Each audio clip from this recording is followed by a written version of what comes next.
I wish IndyCar. Here we go. Hold on. Stand by. Stand by.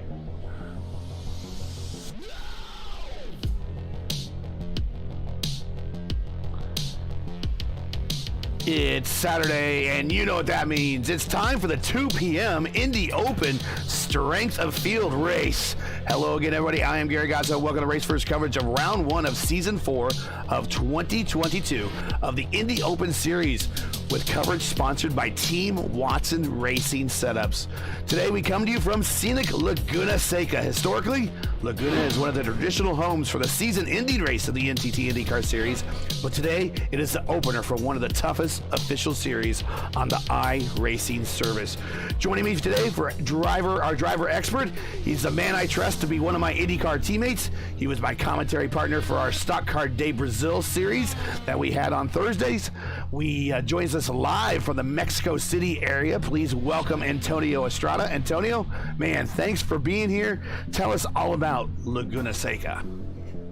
It's a pleasure being here, Gary. Hello, everyone. Well, Laguna is a wonderful track. Very twisty with a lot of elevation changes that makes it tough on the drivers and tough on the tires also. I think that's going to be one of the key parts of this particular race. They are going to need to make tires up and compound swap also. They will need to either decide to qualify in the reds, which are faster, but they fall off a little quicker, or they're going to have to qualify on the primary black compound, which is not as fast as the red ones, but it doesn't fall off that quickly. Since this is an open setup race, these drivers have built with their teams their preferred setups. So we might see some lower tire pressures to make sure that the tire lasts a little longer, and different changes on the chassis, making sure that everything is according to plan. We also know that this track really eats up tires, so even so tire conservation is going to be at a premium here, and we have those very iconic spots in the track, the corkscrew turn 8 and the Andretti Herdman here turn 2, which are probably one of the best passing opportunities. Although, well, as we were chugging in some of the other races, if you try hard enough, you can make any passing zone, right, or not necessarily a passing zone, any corner a passing zone. I'll just ask Joseph Newgarden last week. That was his favorite spot at the corkscrew, and of course, Zanardi all but made that corkscrew famous for everything else. But we are watching about 4 minutes and 40 seconds left here in provisional qualifying. Mirka Studica is currently on the provisional. Oh no, there goes Hugo Olsen right to the top with a 107.1. It's Studica. Now it's Andra Studica, Sandberg, and Principal Dan, our good friend that we see in other series. He's currently P5. Right behind him, Ryan Murray, Anders Arnhars, my good pal Jessica Sabin in P9, and Thomas Ziegler right now in P10. How these times looks compared to kind of what you thought coming into this race? Well, I was looking at some of the times on the SOF field on Monday, and they're looking very similar, although maybe a little faster even. I see that Karen Burrell just did a 106.8, which is really fast. And these are not necessarily something that we're going to be looking at during the race, because right now they're with very low fuel capacity, so the car is lighter and on brand new red tires for most of these guys, although I'm sure that there might be someone trying to go to the other route and go with the blacks first, which means they're not going to be able to set that quick of a lap. But we'll see. It's looking very tight up front, all the way down to P12. They're in the 107 bracket right now, and that's blazingly fast. But we're gonna start seeing some 108s, 109s once the tires start falling off when we're underway in green flag racing. Well, here are all the IndyCar records you need to know from Laguna Seca, at least the ones that matter. The kart track record here, held by four-time Indy 500 Helio Castroneves, long before he was ever an IndyCar, or at least an Indy 500 champion. He set that in 2000 with a speed of 118.969 miles per hour here around this circuit. The IndyCar, that is post reunification record, is Colton Herta, set in 2019. You wouldn't know it, by the way. Colton ran last weekend, boy, woof. But he had a speed of a 114.867. We'll go ahead and will translate these times here in the miles per hour for you. So as you can see here, these guys are already above the track record. Olsen at a 119.9, Burrell at a 119.4, Sandberg at a 119.3, and that's all miles per hour. So they are faster than the track record right now. The all-time IndyCar wins leaders here at Laguna Seca. 1996 Indy 500 winner Bobby Rahal won here 4 times under the old configuration, which we will talk about during this race.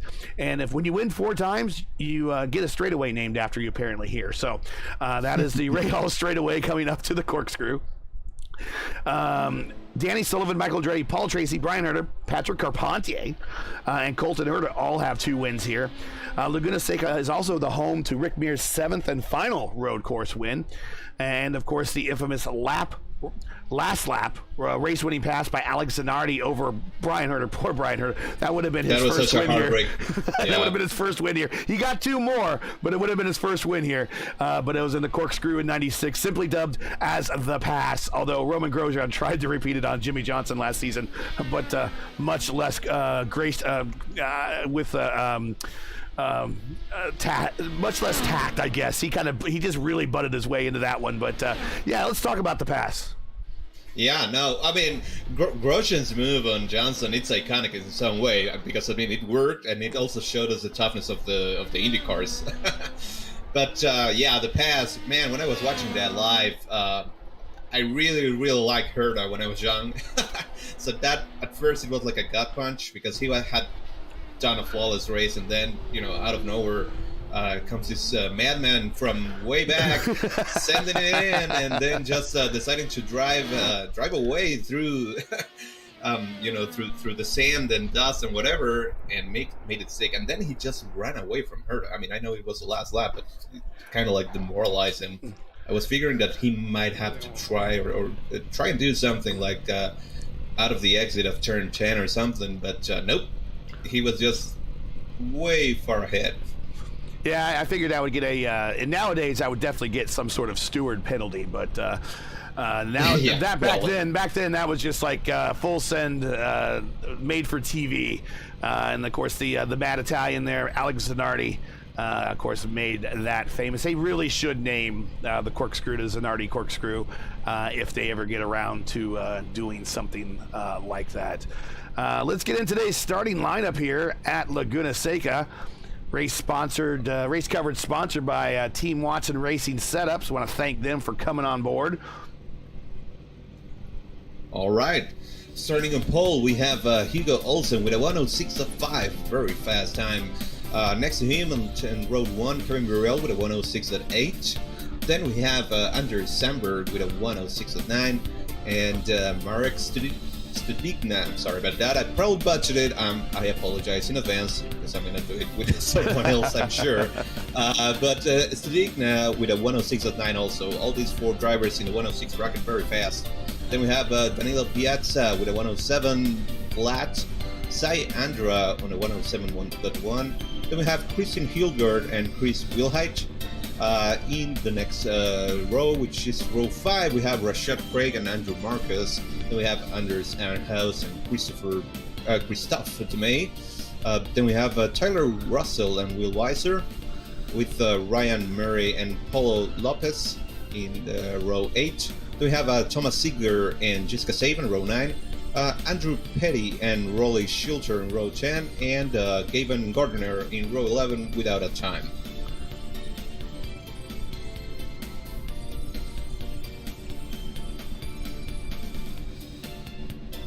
And looks like pretty much everyone is going to be starting on the alternate, faster red compound. But we have Christophe Demey, their P14, the Frenchman. He's going to be starting on the primaries.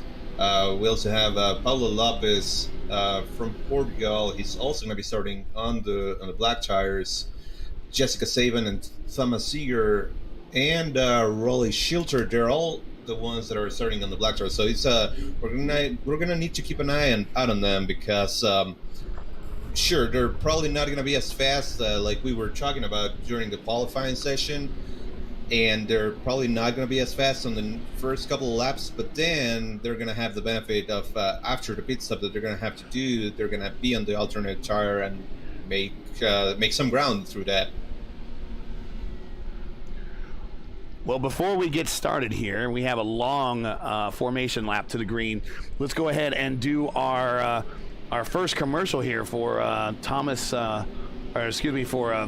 Watson Racing setups here, and yeah, this is definitely one of these guys you want to check out if you're needing help with your setups. We'll be right back. This is side-by-side coverage.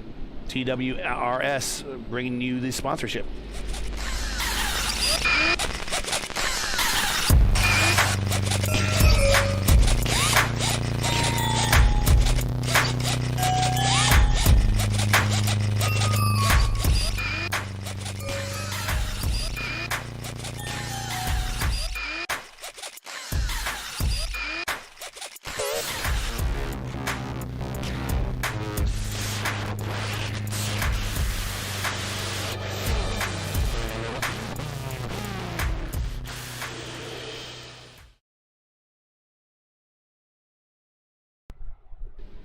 We're back. Want to thank Watson Racing Setups for that. And we're getting ready to go green here at Laguna Seca. Green flag in the air for round one of this season's Indy Open Strength of Field Saturday race. Olsen sends it as a pretty good lead going into the Andretti Airport. Side by side, Principal Dan and Sandberg. Three wide there for a second. Everybody, you can hear everyone kind of light-footing it through there through turns 4 now into 5.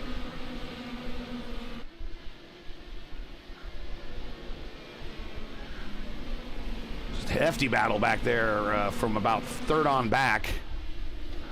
Rashad Craig was going side by side with Christian Hildgaard. Hildgaard was able to keep that position. Now let's see what they do coming to the course for the first time. Let's remember, cold tires. Yeah, during our Watkins Glen IIS coverage, when we were covering the IndyCar iRacing Series, cold tires at Watkins Glen killed so many people. Sorry, Studikna just spawned from P3, P4. He was entering turn 11.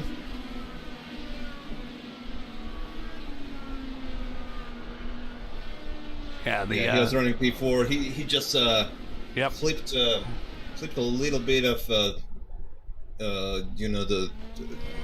the curb, and that upset the car a little bit. Let's go back a little bit in time, see if we can pick that up.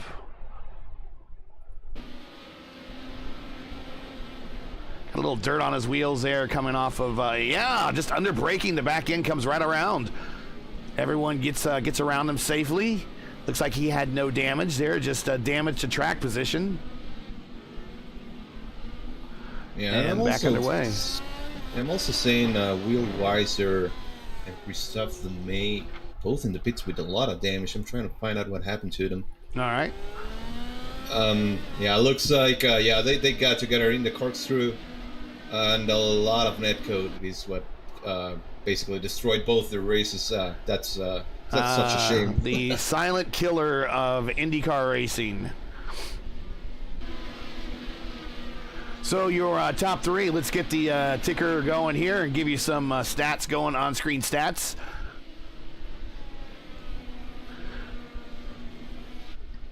Your top three: Hugo Olsen, Kevin Burrell, who we've seen do very well recently here on RaceVerse broadcast, especially in the IIS.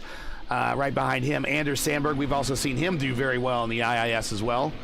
They are your top three. Principal Dan P4, Cy Andra P5, Chris Wilhite's moving up to P6. So we have a multitude of teams. We got Power Slide at the lead here. We got Team Watson in P2 and 3. We got the Old Dogs in P4. And we got Cy Andra in the Satellite Racing, VRS-sponsored Dallara. Right behind him in the IAR Dallara, Chris Wilhite. So we got some big swingers here in the IndyCar team community. Here is Cy on the outside of Principal Dan into the Andretti hairpin. Yeah, and taking that wider line that we've seen used so effectively by so many drivers during last week's IndyCar race, that gives you a better drive off into the corner. But Danilo Piazza, he was able to really hold him off. Sayandra was super close to him the lap before. I think a lot of that has to do with the red tires still being good at this point. Yeah. That's just me, sure. Because I think when we get later in the run, when the tires start wearing off, that higher line will be the faster line, because I just really think you got to slow down too much to hold that inside line. Yeah, definitely.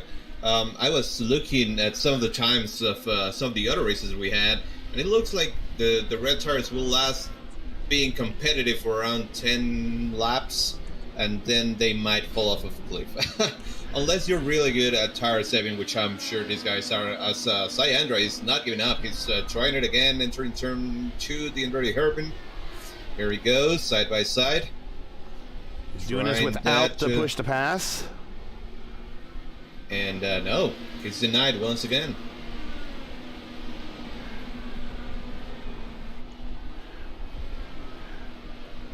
So one of the things we do want to talk about is IndyCar technology, IndyCar terms. We don't want to assume, oop, here comes Sai, going to send it to the inside there in 5. Not quite going to be able to get there. Here's turn 6. This is one of the toughest turns besides the corkscrew on this entire circuit right here. If there's that little dip in the middle, it loosens up the car quite a bit, and then if you miss the turn, you're off in the dirt. Side by side, going up. Ooh, a little bit of wheel banging, and that opens the door for Wilhite. Now Wilhite gives it the position to Hildegard. And now Hildegard is hounding Andra there. Yeah, I was hoping that Andra wouldn't send it on turn 6, because that's not really a passing opportunity. But then instead he did a great setup. He moved a little bit back in line. He got a better exit, and how he was able to get side by side to enter corkscrew. And then there was just a tiny little bit of contact, which upset all of those cars, and then brought both Hildegard and Wilhite back to the fray. And also Rashad Craig, who's right behind Wilhite. And Sayandra, of course, has the number 1 here in this split. He has the biggest, the highest I rating. I might have, and you're going to have to excuse anything said on the live feed. I might have the radios enabled. I'll have to check at some point when we reach a lull in the action and make sure, if we do, to turn those off. But I think I heard a radio chatter in the background, so we might have radio chatter going on. And if we do, because right now I do not want to leave any of these battles, they're too important to kind of go away from just to turn off the radio portion. But if they do say anything regretful, we apologize in advance. But here we see right now, there's currently a battle, big battle for 4th between Andra and Andra disappears. He comes back in.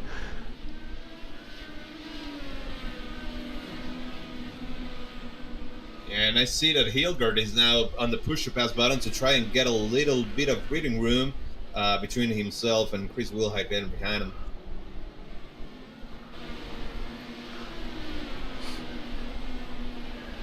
Gotta remember that we don't have the real-life usage of a push-to-pass button. Instead, we only get 10 pushes, and that's it, right. Instead of the seconds. Right. Go ahead and explain the push to pass. We don't want to assume everybody watching the broadcast knows what that is. So what is push to pass when it comes to IndyCar road racing? So basically, on the push to pass, you get an additional 100 horsepower once you press the button. The button stays on until you lift up the throttle, or for 10 seconds, I believe. Oh, Wilhite spins, exiting corkscrew. I was just looking at him. It's waiting for everyone to go by to merge back, and there he goes. Oh man, and now there's a little bit of contact in front of him with I think it was Marek Studigna. No, it was Ryan P. Murray, and Studigna goes by. Then Wilhite is now trying to also make back some of that ground that he lost. Wow, this a little bit back in the mid-pack seems to be pretty tight racing. Yeah, they're all pretty much bunched up together. I see Gardner is also very close to this group. And between these guys, we also have Paulo Lopez. He's the first one of our runners currently using the the primary compound tire, which lasts a little longer. So we'll see if we make some moves down the road once this red tires start going away. But anyway, we were talking a little bit about the push-to-pass system. So what happens is you have 10 presses of the button. That button will give you additional 100 horsepower, and it's going to last for 10 seconds or until you lift off the throttle. And in real life, currently we have 200 seconds, and you're able to press that button as much as you want, but it's 200 seconds for the entirety of the race, so you need to be able to manage those and you be very strategic on when to use it. However, with our system, it's we have only 10 presses of the button, so you have to be even more strategic because it's a 41 lap race. You cannot just press it all the time. So yeah. Yeah, you cannot spam this button. And we've seen drivers in the past mention in post-race before, you see them in chat afterwards, and they're like, I forgot to map the button. So it's critical. You can use it to attack, use it to defend. It does impact fuel mileage if you use it too much, though. So don't anticipate today being a fuel mileage race at all, but we shall see how many people use the push-to-pass. Right now, your top three have not. Principal Dan in P4 has used it twice. Andra, he has been a good friend to the push-to-pass button already this race. 6 button pushes. He is down to 4. Hildegard 9, Rashid Craig at 10. Arhars at 8. Russell 9. And Marquez still with his original 10.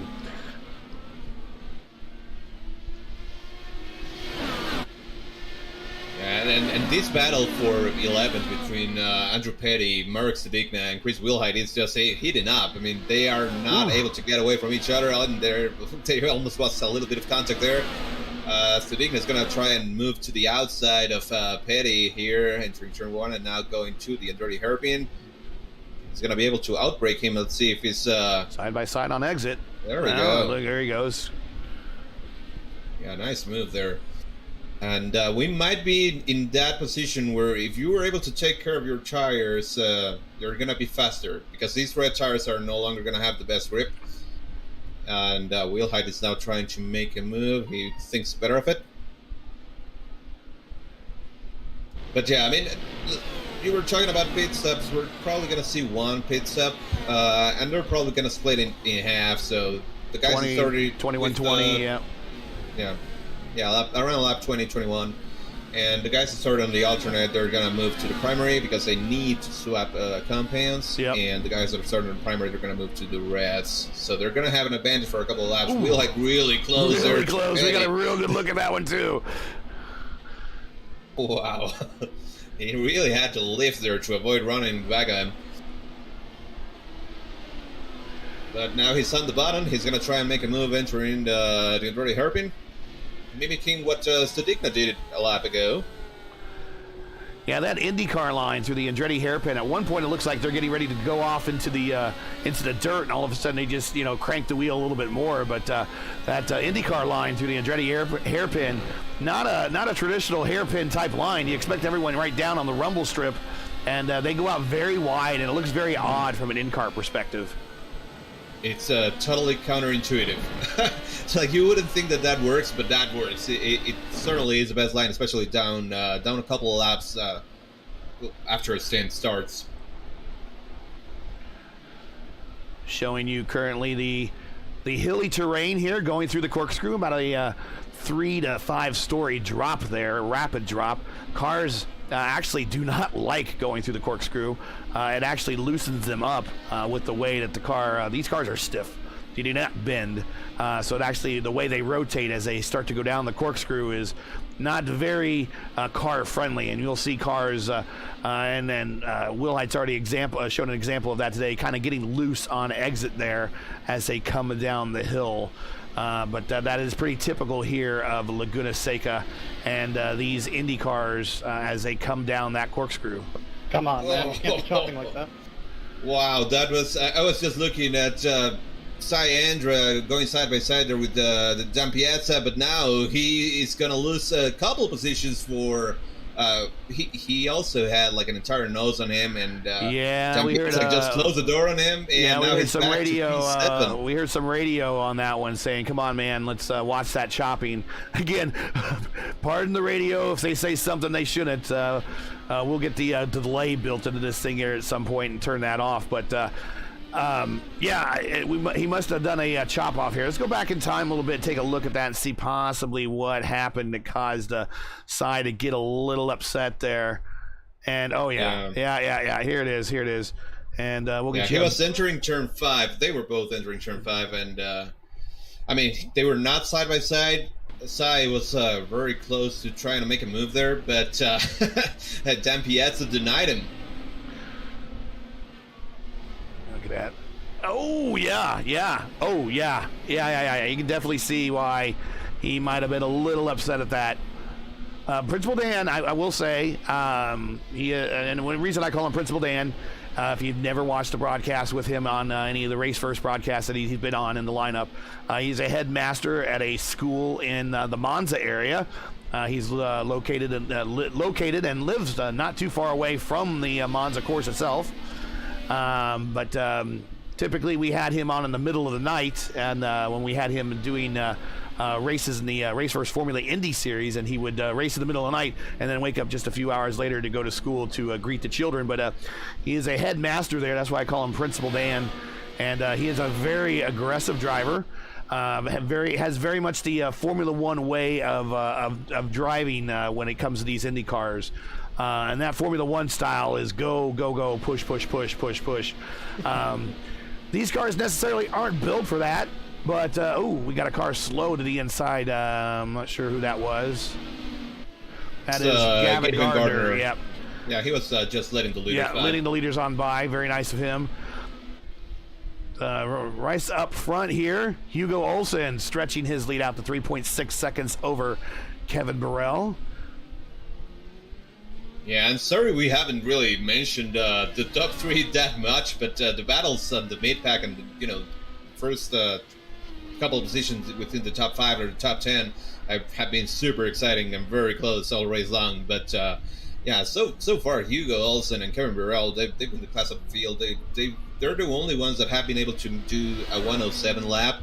That was at the beginning of their stints, of course. But currently they're still holding a steady pace. They both did right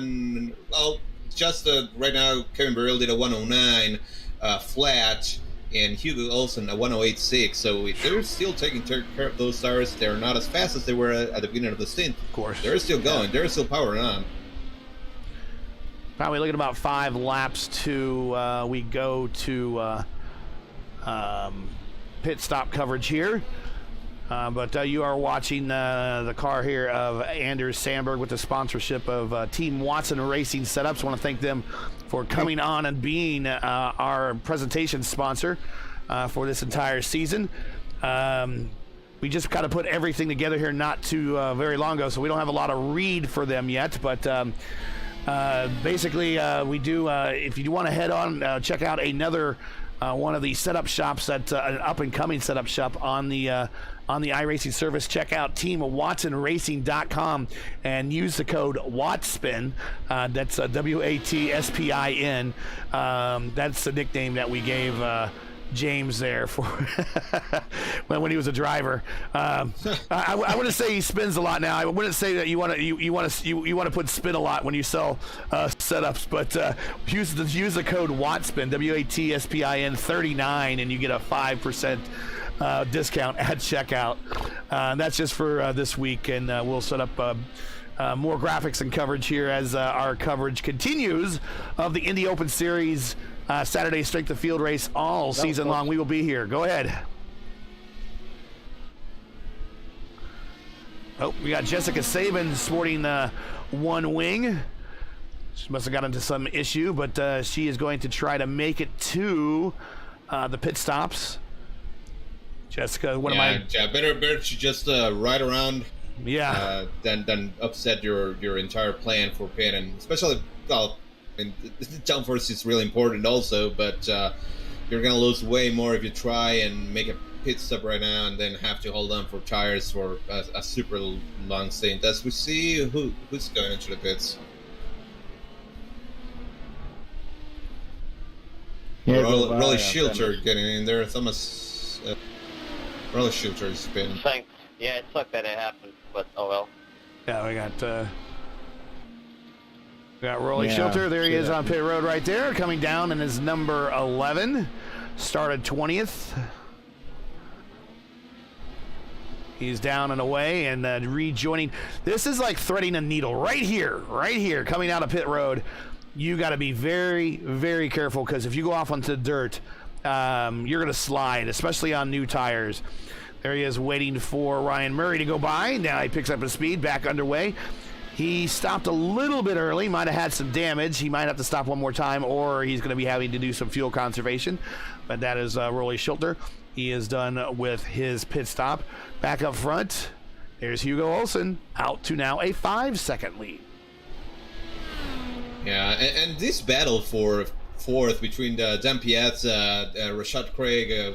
Oh gosh! And it's still very, very close. And last time by, Dan really had to slow everyone down and really heads up driving from everyone.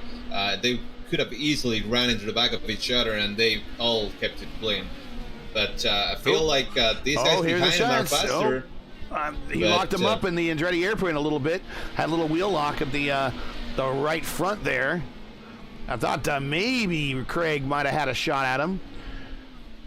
Craig, teammate to Chris Wilhite in this race. And Rashad is trying out to do something, but entering turn 6, that's not going to be a good passing opportunity. Maybe he can set it up before there's a little bit of a mistake from Dan. Off on 6, side by side with Principal Dan. He's going to take the Craig gets the Newgarden style pass done there. There we go. And he gets the position, and I'm going to expect that Craig's going to probably pull away here. I'm wondering if Dan might have been holding him up a little bit. We'll see. We're about a lap away from the early pit stops, or about scheduled pit stop time. Early pit stops have already started. Yeah, and Cy Andra on pit road. He had enough. Yeah, he had enough of driving in the back of I mean, that's something that you could potentially do. If you're running into trouble passing a guy, hey, maybe let's try for an undercut once you know that you can make it, even if you have to save a little bit of fuel, than to keep running behind him and losing time to the leaders. So when you say had enough too is probably not too far from the truth. Burrell on pit road. He is there for a long stop. We have an issue with Burrell.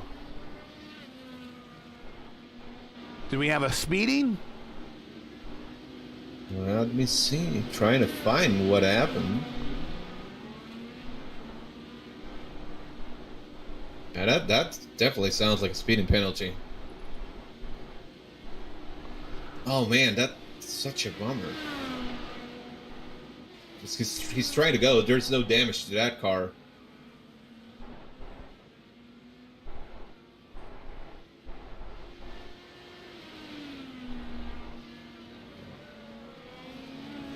Oh, and while all of this was happening,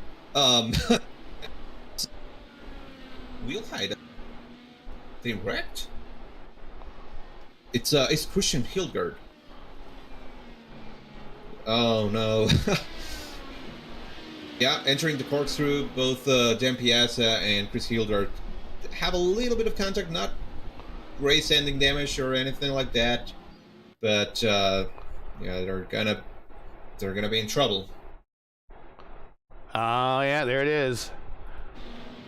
And I think I said it. He throws a little bit of a block. Oh, and he underbraking. Yeah, a little movement from Dan. We were just talking about it. Cy Andra, great move. Like, I had enough. This has been very complicated to try and make a move, even dangerous. And now he's gonna be very happy about it, because once he comes back, once everyone merges, he's not gonna be around Dan Piazza.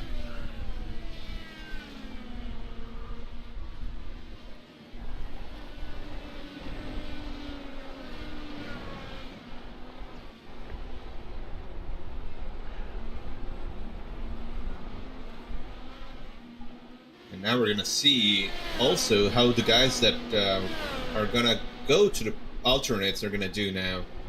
That's guys like Paulo Lopez. Yeah. I think Jessica Saban was also on the alternate, so she's gonna move to the primaries.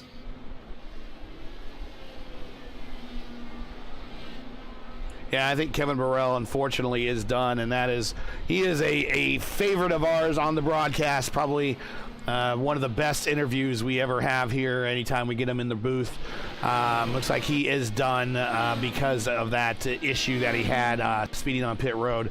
So that is going to relegate him probably to about a 20th place finish. In the meantime, Hugo Olsen just kind of cruising right now. Go left, go left. So drivers helping each other out there, telling air traffic control, so to speak, where to go for the fastest way around. Yeah, and I was just going to mention about Hugo Olsen. I mean, his last lap, he did a 108.5 on all primary tires, which are those tires will typically do great very quickly and fall off a cliff. So not only is he being super quick and has 11 seconds on second place, he's also taking really, really good care of his tires, and he's probably just gonna extend this as much as he can because he's really fast. He doesn't need to pit. He will pit once his fuel tank is dry. Yeah, exactly. And that's just kind of we've covered him in some other races before. When I did some coverage with virtualracing.net. When they covered a Thursday Indy fixed strength of field, we saw Hugo quite a bit in that, and his MO was go to the bitter end of that tank. And I know a lot of drivers that subscribe to that. I know a lot of drivers that will absolutely will not pit until it says I need to come in and pit, and there's reasons for that. But he's one of them, so he is going to go until this tank is dry. Sorry, but I didn't feel like I even touched you. So. And we got, looks like we might have had a bit of an incident on track. 16 incident. And then we got Christopher DeMay in pit road here. Only a thing in the corkscrew and now. Yeah, and I was also going to mention that Anders Sandberg came in pitted from P2. Yep, there now he he's is. back on track. A quick stop. Well, quickish. 9.1. Good enough for getting new tires. And right now he would cycle as a leader if he's able to put in some banger of laps here. Yeah, he's got to really see what happens with Hugo. Yeah, he's got to really do it now. We have a bit of a glitch, a visual glitch that has been an issue with iRacing for about a year now. Right now, you see Anders Sandberg visually on the red sidewall tires. That's what he started on. So he should be by the rules on the white or the white sidewall or the black sidewall tires, which are the primes. That is not being seen graphically. However, in timing and scoring, it is showing him on the prime tire. So he is good to the regulations of the series. Unfortunately, it is just not being shown graphically, and that is an ongoing issue with iRacing that they have not fixed yet, and at some point I got to fix that because people that are watching these races are kind of confused, and I believe even the drivers on the racetrack they don't even know either. So it would be helpful to get that fixed because that is a good visual check to see what type of person you're racing. Are they got the new they got maybe a used pair of reds on or a new pair of primes. Yeah, no, that's definitely something that throws everyone off. but yeah, Anders is now running on the primary tire, and we see that both Hugh Olsen and Rashad Craig are in the pits. So let's see where they all blend in. Olsen is done with his swap, 9 seconds flat. Yeah. Craig's in his box. Yeah, and Sandberg is coming off of turn 11, now entering the front stretch. Yeah, he'll get Craig. Right, so no changes really. Left locks up there in the Andretti airpin there for Anders Sandberg, but Sandberg now cycles up to P2, and the Team Watson Racing setup sponsored Dallara. Of course, if you need setups for your open races, you're watching proof of what these guys could do right here. Drive them on Saturday, sell them on Sunday to you.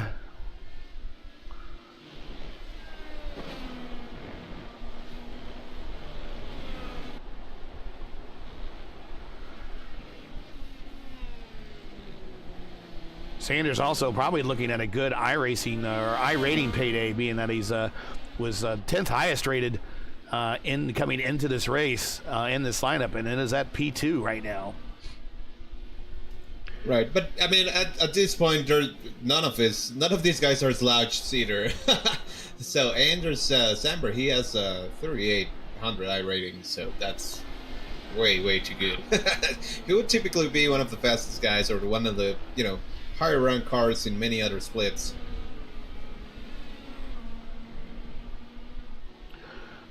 Go back to P13, give a shout out to my good pal here, Jessica Saban, in the O'Connor Motorsport. I believe it's OCM, OCM Racing sponsored Dallara there.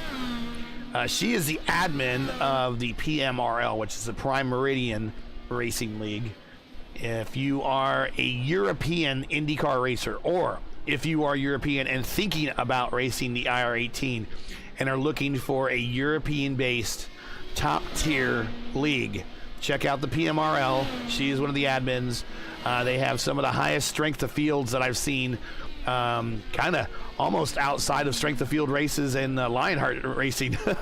They have a pretty good stout lineup there, and if you're into that level of competition, check out Prime Meridian Racing League. They are believing they are getting ready to start another season here sometime soon. PMRL. That's Jessica Saban, my good pal there. Currently in 13th in that OCM Racing Dallara. Back up front. And also, back up front, we got the. Back up front. No, Hugo I was just Olsen. going to mention that Jessica Saban is also the first one on the alternate tires now. Yep, you're right. You're right. We'll see if she can make up a little bit of ground. She's currently pursuing Dan Piazza. Let's see if she can close up that gap a little bit now that she has the tire advantage, at least for a couple of laps. We know that after around 10 laps, they're going to even out, and then if you're not great at managing your tires, they're going to fall off a cliff. Right. Like I would do. Me too. I'm terrible at managing tires. And actually, Hugo's not too far behind where we just saw Jessica. But Hugo is experiencing lap traffic at the moment, and they are being pretty fair to him right now and getting out of his way. Been seeing more and more cars as I watched Indy Open here, IIS coverage here, really use which looks like dirt, but it must be drivable somehow.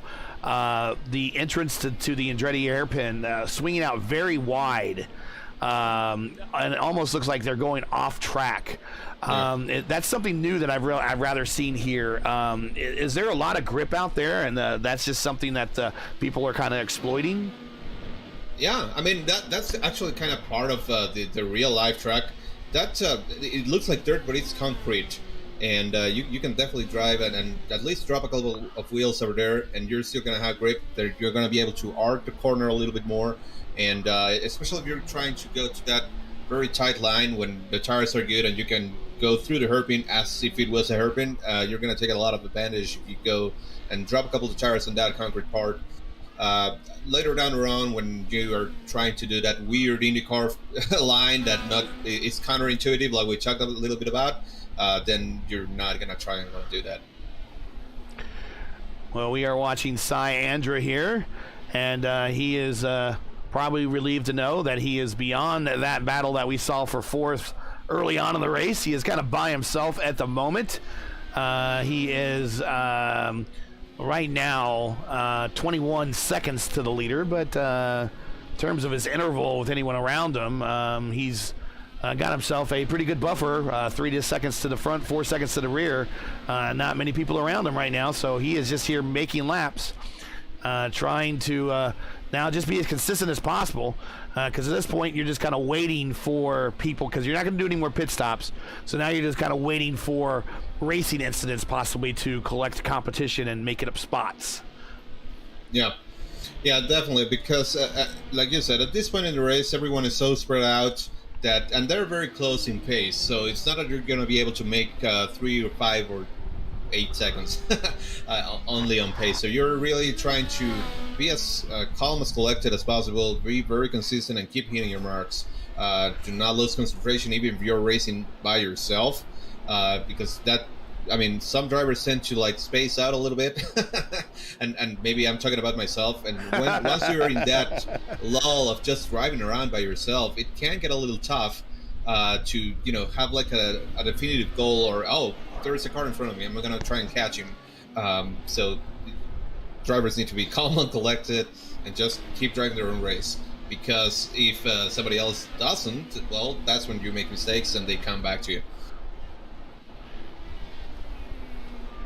Well, if you're a seasoned streamer and you're watching this, it probably would not be surprising to you that 51% of the people watching this right now are not subscribers to this channel. So let's change that now. Help us on our drive to 1,000 subscribers. You've enjoyed Race First coverage of the Saturday Indy Open Strength of Field. And there is that incident that I was telling you about. Cy Andra off in the dirt off of turn 6.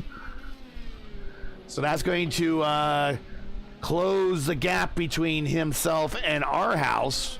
We will check on our house here momentarily.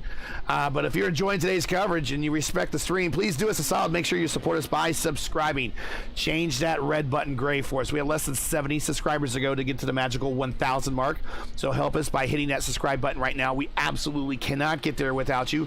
We do not subscribe to bots. We do not subscribe to anybody in Russia services to inflate these numbers. We require you, the live person at home, to hit that button. So you need to do that for us.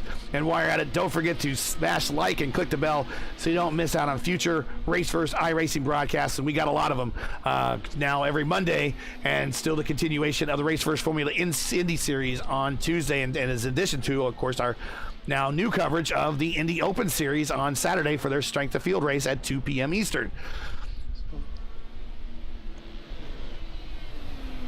Yeah, man, and there seems to be a battle brewing here late in the race. Tyler Russell has been doing a couple tenths quicker than Andrew Marcus for the last couple of laps, and he's slowly but surely getting closer to him. However, there's a big disadvantage in the push-to-pass situation.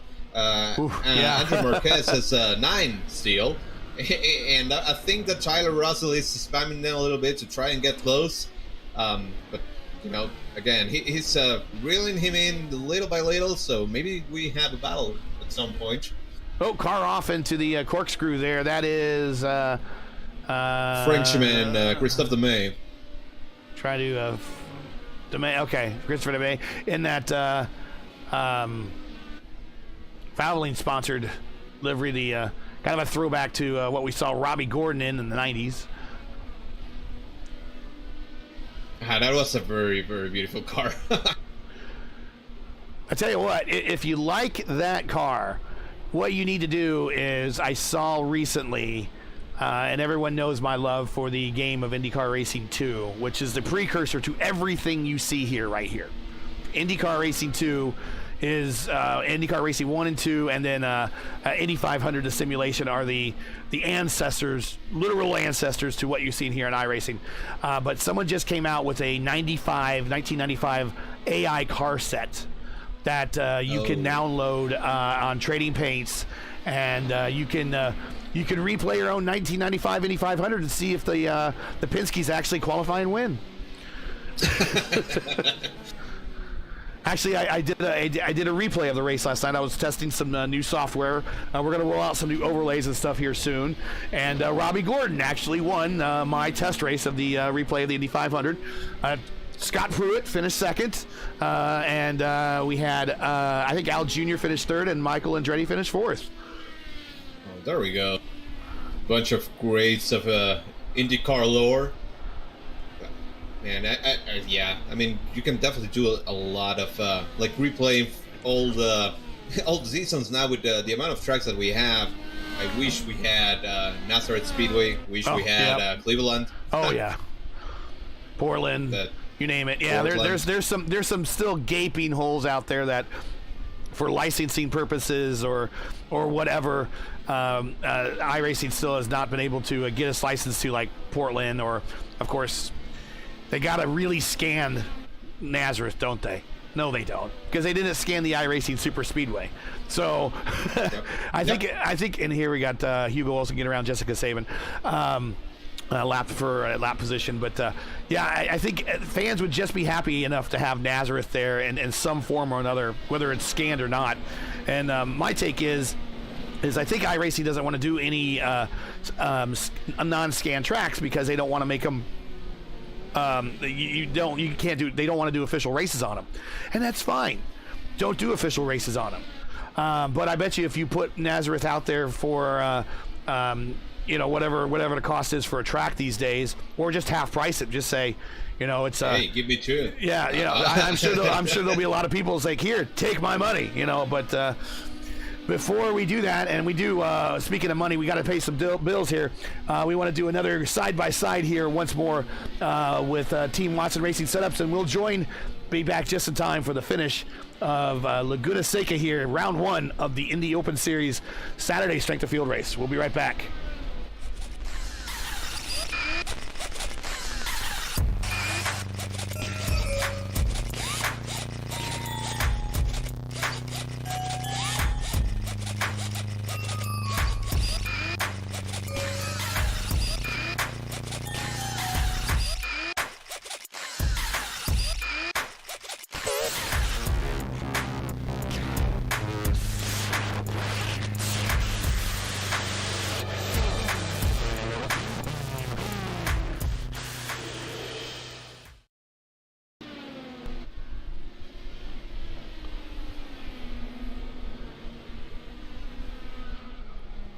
We're back, and we're watching a battle here between Mark Studica and Anders Arhaus in the second green car. Of course, these guys throwing conventional racing luck to the wind, sporting the green cars. Although I will say Merrick's is a bit closer to British racing green, which is the approved racing green by Racing Gods. This is about the closest battle on the racetrack at the moment, so we watch these two. Craig actually has himself a little bit of a battle here on Sandberg. I believe he has got himself within 0.6 of this battle. So let's move up here to the middle and bottom step of the podium. Check out this battle 6 laps to go. Olsen is still your leader. Pretty much led from the get-go.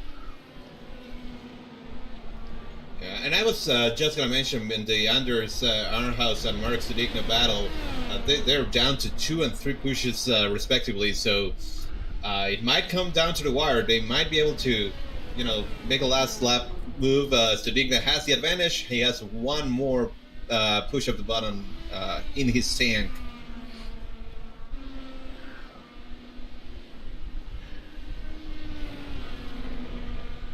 I think Anders Sandberg went a little wide last time by. He did a 110, so that probably means he went off, and somewhere. that allowed Rashad Craig to reel him in.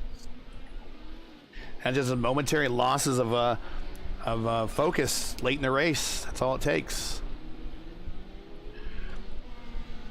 With 5 laps to go. If you're just joining us, getting in late here, this is race first coverage of the Saturday Indy Open 2 p.m. top split of the Indy Open Series, coming to you from Laguna Seca, where we've completed all but 5 laps of a scheduled 41 here. If you're enjoying race first coverage of today's race, we would really like it if you could donate to the broadcast, support our commentary team monetarily. We have a GoFundMe link in the description. You can use that today to send your donations. We really appreciate that. That's kind of how we keep alive here and thrive, is by your donations. So if you can donate, we would certainly appreciate that. You can all do that through our GoFundMe link in the description. Also new this season, if you wish to become a Race First patron on Patreon, you can do that as well. And for as little as $1 a month, you may become a patron. We have 3 different tiers, $1, $3, and $5. The $5 and $3 tiers will actually have your name on the closing credits. $3 graphic, your name will be small, or $3, excuse me, your name will be small. $5, your name will be big. That's our way of thanking you for supporting. But that is all on Patreon. You can do that in a link in the description as well. That's patreon.com/racefirst in case you need the URL. Rashid Craig is right there. Yeah, and there were 3 battles ongoing at the time, and Chris Wheelheight made his way around Tyler Russell there, entering the Andretti hairpin last time by, and Marek Stadigna is still hounding Anders Arnhaus there for P6, very, very close right now. Yeah, he is. It's like one big long green car right now. 4 laps to go here at Laguna Seca.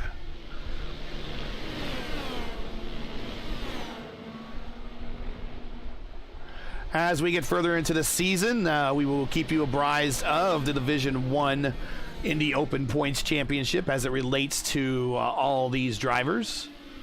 Occasionally we'll take a peek at the Division 2. Sometimes the Division 2 guys do make the top split. We will keep you apprised of who's racing who eventually as the season progresses. Next week, going to Michigan, Legacy, Michigan. We might see a little bit of pack racing going on. We'll see.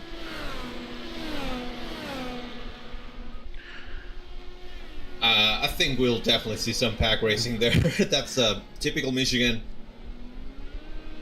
Last time by, Stadigna went really wide, and now that also brought Christian Hilgard to the mix. In this one as well, yeah. But up front, like you said, Sandberg, Craig, they're very, very close to each other right now, and Sandberg locks up a little bit, entering the corkscrew, so that brings Rashad Craig a little closer, but then he has to lift. I mean, at this point, the tires are also pretty much gone. Oh, they're smoked. Yeah, they're smoked. Olsen, your leader by 16 seconds now. He can just kind of cruise, hit his marks the next 2 laps, try to avoid lap traffic. Lap traffic, last time we were here in the IAS, played a role with the leaders. So far today, lap traffic has been very kind. We have not seen that issue. But right now, this battle for second for these middle and bottom step of the podium really hot as we got 2 laps to go. These drivers are going through turn 4 right now, working their way down to one of the few passing zones here, coming into 5. Up the hill. Now, in the old configuration of Laguna Seca, that is where the older portion of the racetrack used to rejoin right there. If you kind of go back and look at the old maps and configurations, look into the hairpin as Craig is able to the inside. There. Yeah, a little bit. If you look at the old maps and configuration of Laguna Seca, it was basically a road course oval. It only had like two left turns the entire racetrack. Everything else were right turns. Rashad Craig is trying to try and send it here. Both They're all the push to pass, yeah. And we'll give you an idea what push to pass looks like here. There's that green light on the board there. Trying to send it on the outside, maybe do a little bit of an undercut there. Over under move. It's probably not going to work. Tires are smoked. But he's as close as he's ever been.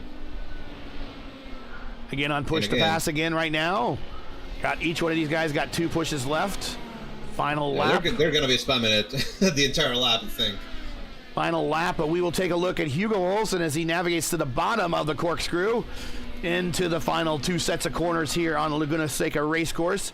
He's got Principal Dan and another lap car right in front of him, but he comes off corner number 11, hits the curbs, bounces a little bit, but he's looking at the checkered flag for round 1 here of Indy Open as he does the Hugo weave a little bit as he takes the checkered flag on the cool-down lap. Here are the final 2 spots on the podium. Sandberg, little wheel spin off the corner, but he's able to get the position and preserve that second step. And P3 to Rashad Craig, and inside Andra works his way across for 4th. I'm sure he wished for a little bit more out of that run, but not a bad run for him nevertheless. Here is a battle coming for 5th, 3-car battle. Arnhaus going to get it over Studica and Hilgard. Andrew Marquez holding off Chris Wilhite coming into corner number 11. Wilhite thinking about sending it into the inside. Not going to be able to get it done, and they're going to drag race to the line. And he's out of push pass, so Andrew going to take him easy. Tyler Russell in the High V sponsored Dallara P10. And here comes Andrew Petty. He's up 8 spots. He's had himself a great race. He's the largest gainer of the afternoon. He gets himself 11, excuse me, and Principal Dan, not a great day after having some battles, but comes home 12th. Jessica Saban hitting the pit road here in 13th. So Hugo Olsen is your winner. Let's take a look at the final standings here just momentarily. Man, those we had 3 battles down to the wire. At the end of the day, the defenders were able to keep it. The attackers were not able to take it, but 3 different battles at just the very last lap. That was really good racing overall.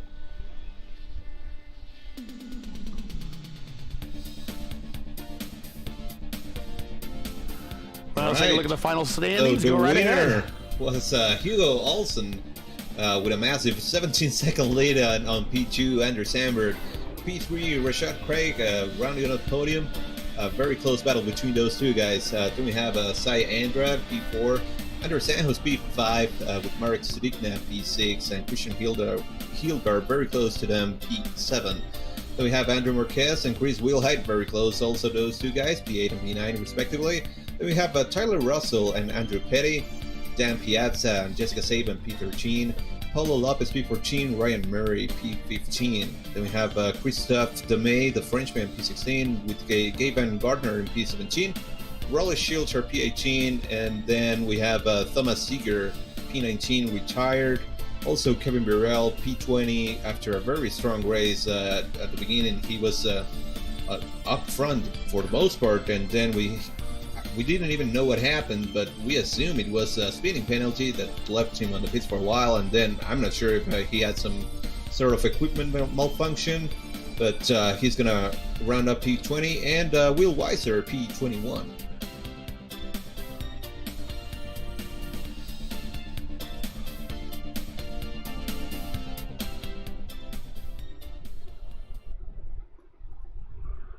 All right.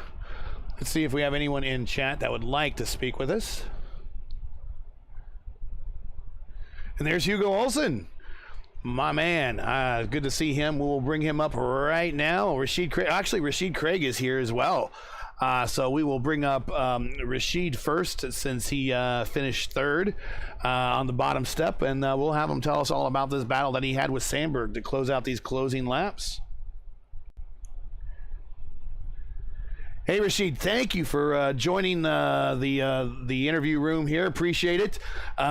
You had a heck of a battle there with Anders there to close out the race. Let's talk about that, and then really the rest of your race as a whole. Pretty successful performance for you. Made up 6 spots, so all in all, not too bad, eh? Yeah, like it was pretty much for me almost a recovery race. I messed up both my laps in qualifying, so I was further back than I anticipated. And from there, it's pretty much just staying patient, try to pick up spots where I can. And once those spots started to come, some of them I had to force a little bit. Then it was just getting into a rhythm, getting my speed to where it should be. And yeah, like it was a good race with Anders at the end. Like I only needed probably like 1 more lap, but he was able to hang on to it, and it was pretty fun all in all. When you're talking about some banging wheels going on, are people just not giving each other room, or net code, or what's going on there? Because we did see a good portion of that going on, and are people just not being respectful, or what? It's not so much that. It's Laguna is really tight. Like yep. It's hard to pass. So if you're going to make something happen, you have to force it to happen. Like even like look at your life race last weekend where like Joseph, he had to yep. dive into yep. the corkscrew to get stuff done, and I pretty much had to do the same thing. But yeah, it's like once you were there, like it was really respectful and tight. Like it was just good, tight, clean racing from there. That's interesting because we actually called a couple passes that were very Newgarden-like. Do you think that maybe a lot of people watching Newgarden last weekend kind of learned something about where to pass there, possibly going into the corkscrew and try to duplicate themselves here on the sim? I mean, the lines we take are slightly different, so I don't think it's kind of hard to replicate. Like you already have to kind of be alongside to get it done. I think it's more of a thing of just since it's like the later in the week and this is technically the second week in a row where we're racing here, people's gotten more confidence, so being able to actually make the passes, get the runs to be able to do them is making more of these passes happen. Go ahead, Antonio. Okay, Rashad, congratulations on the podium. Great drive from you. Just a question: how was the tire management? Was that something that came into play, or I mean, we didn't see that much of a tire fall off? I was managing my tires. It's for in my experience, it's not so much as a tire fall off in time, or that can come into play in the end of a stint, especially if you run long on reds. It's more of just how they feel, like being able to get off corners. Like you'll back up the corner, save time there, but you'll kind of lose some at certain parts of the track. Obviously, the black walls, you can kind of just race those hard all the way through. But the reds, if you run those long, you definitely kind of have to conserve a little bit. Like I could tell, like towards the end, I don't know if Hugo was like slowing down just to back it up a bit since he had a larger lead. But like I was matching him in pace towards the end, and I think that was largely because I was saving tires. But yeah, like it was it's something you kind of have to do, regardless of whether it actually makes a huge difference here or not. Well, a good day for you, and a good day for your team.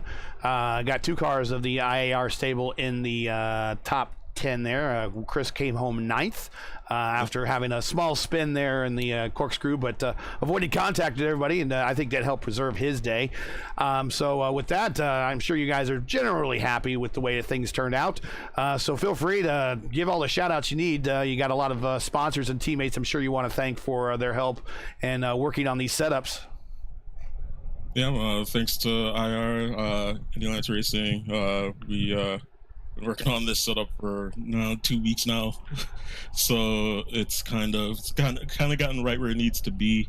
Thanks to family and friends and anybody that supported me or the team in these races.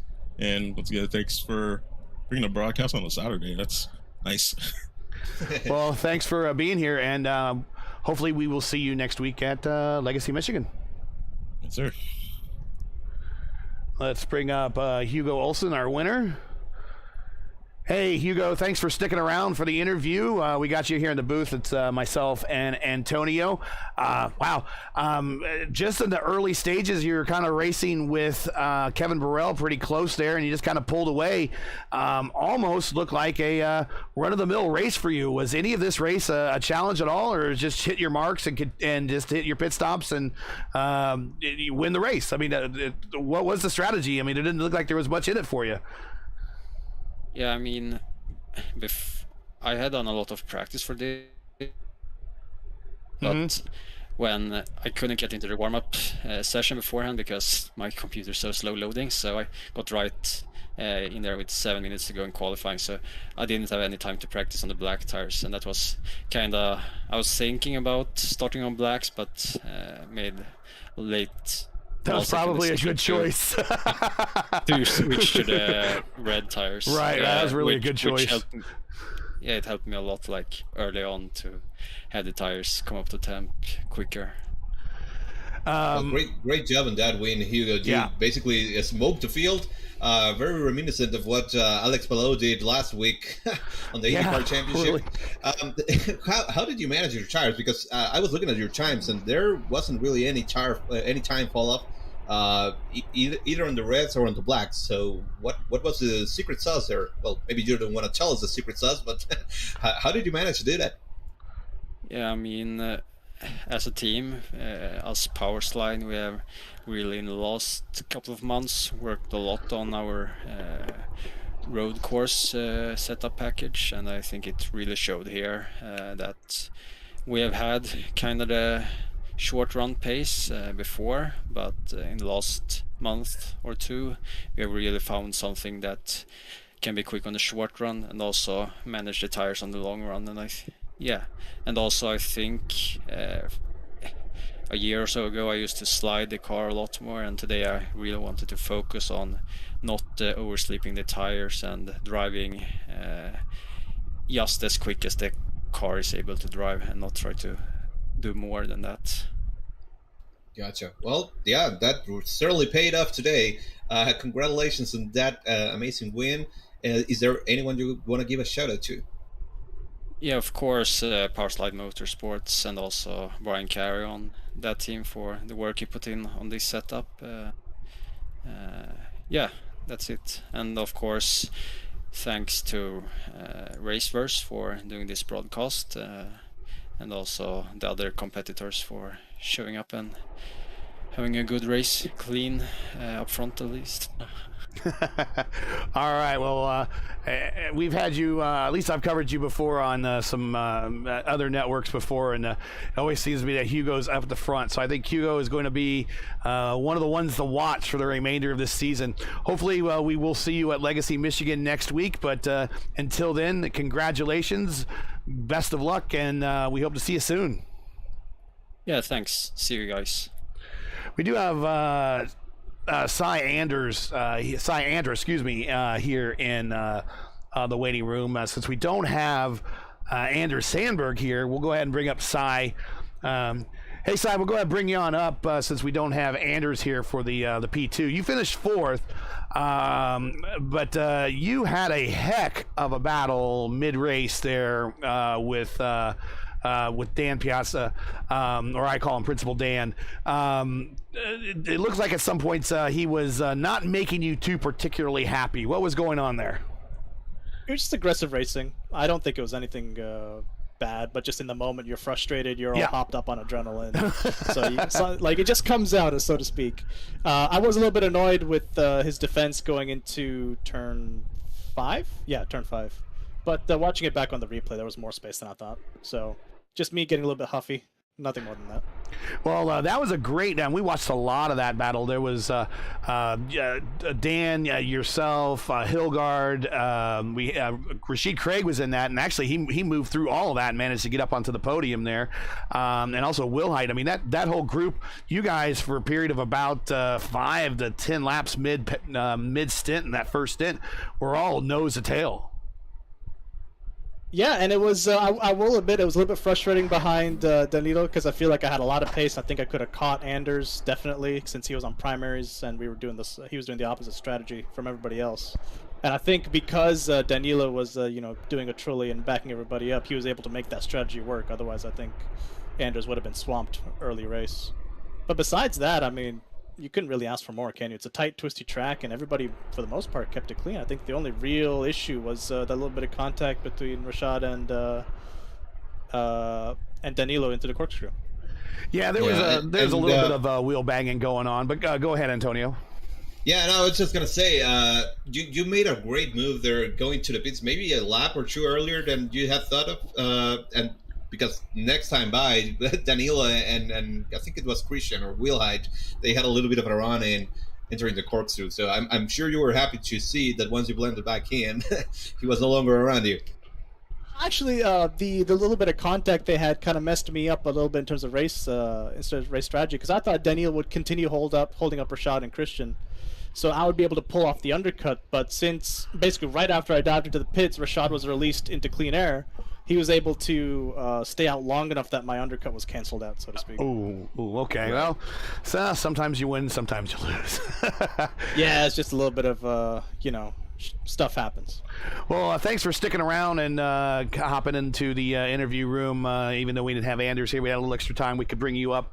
But while we have you here, I know we talked to, during the IIS, we talked to one of your teammates, Adam Crane, quite a bit. So we know the power of satellite racing. So feel free. I know you got some people that you want to shout out to on that team, because when it comes to open setup races, you always seem to find a satellite racing car up at the front. Oh yeah, I won't take any credit for the setup. This was all Adam. I just came in and made a little bit of quality of life adjustments to suit my driving style, since Adam Crane is a filthy right foot breaker. But yeah, obviously everybody has satellite racing and Ellis Engineering. You can see the big logo on the side of our car. Yep. And that's about it. Well, congratulations on the P4 next week. Hopefully, if we see you here again, we're off to Legacy, Michigan. So start breaking out those oval setups, and we'll see you next week. Well, if I do show up, I won't be nearly as high up in the field. I'll tell you that much. I think you underestimate your oval racing prowess, but we'll see. But yeah, you're right. Anything can happen at Michigan, historically in real IndyCar racing, and even here in the virtual world. But thanks a lot. Congratulations, and we'll see you next week. Thank you. Well, there you go. We had time for an extra one, and I'm glad we got him in. Those VRS guys definitely put on a lot of work into what they do in their setups, and not surprising to see a satellite racing car up there, especially if they're using an Adam Crane setup. That's got to probably be one of the most tightly held secret setups out there. Anything that Adam Crane does. Yeah, so good race for him. But Hugo Olsen is the winner, and you're right, man. There was a lot of the similarities between last weekend's real NTT IndyCar race and what we saw here today. Yeah, definitely. I mean, even if we do have to take a little bit of a different line here and there, it really resembled last week's race, and that's something that, you know, as we always, and we all are here around because of that. We love iRacing, and they do a wonderful job of trying to mimic what we see in real life on the sim. So yeah, it was a great time around, and then we also had some amazing battles throughout the day. Typical Laguna, it's very tough to pass, but we had a very tightly knit group of drivers running around each other, trying to make moves, and with a lot of close racing. All right. Well, I think that's probably our cue to get on out of here and give everyone the rest of their Saturday afternoons back. I know I got some stuff I need to do as well. But hey, Antonio, thank you so much for joining us. We'll probably have you in here for a couple races this season for sure. But on pinch hitting status, we didn't really know we were going to be here or not for sure today up until maybe the last minute. So thank you very much for being part of this. I know I know IndyCar is your thing, and you survived the Brazilian stock cars, so we had to bring you on for more IndyCar stuff. I love doing this, and I'm happy that I was able to give a hand here. And yeah, sure, looking forward to more. Not sure how the calendar looks like, but yeah, we'll figure something out. All right. So that's it for today. Once again, your podium here from Laguna Seca is Hugo Olsen. With the win there. We have Anders Sandberg on that second step, and then we have Rashid Craig coming in on that bottom step. That was a heck of a battle there in the closing laps there. That is your podium for today. Join Raceverse again next week for round 2 of season 4 of 2022 of the Indy Open Series, as we will shift back coverage to the ovals, Legacy, Michigan International. You don't want to miss it. Coverage should begin approximately 2 p.m. Eastern Time next Saturday on YouTube. Again, that's 2 p.m. Eastern Time Saturday on youtube.com/raceverse. As always, check the official official iRacing schedule or our channel for the correct time in your area. Hey, we love bringing these races to you, but they're not easy and require time and money to produce. If you share our passion for the sport of IndyCar and have enjoyed our coverage of the Indy Open Series, please take time to visit our GoFundMe page. The link is in the description, and donate to our Indy Open Series broadcast fund. We realize times are tough, so any contribution would be greatly appreciated. We thank you for watching and making us a part of your Saturdays each and every week. Now, as you know, the YouTube algorithm game is not easy. So please help support Race First with the weekly grind and leave a comment below and let us know what you thought of today's race. And if you enjoyed today's coverage, support us by smashing like in the video. That is always a great way to feed the algorithm monster here at YouTube.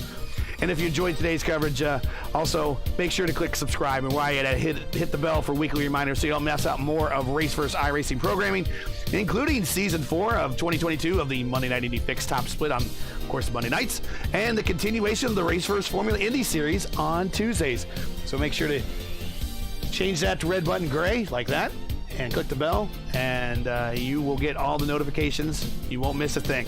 Keep your browser set here for the most in-depth IndyCar knowledge on all of iRacing. Race First, we know what Indy means. For business inquiries to learn more about Race First and what we do, visit racefirst.com or follow us on Twitter. You can follow all of us on Twitter via our handles right here at the bottom of the screen. There's mine, there's Race First, and there's Antonio's. Make sure to follow us. So, for Antonio Estrada and everyone at Race First, I'm Gary Gotza saying all, thank you for donating, thank you for watching, and to all our men and women serving in the military and as first responders, Godspeed, God bless, and come on safe. Catch us again next week in Michigan for the next race of the Indy Open Series. Good night.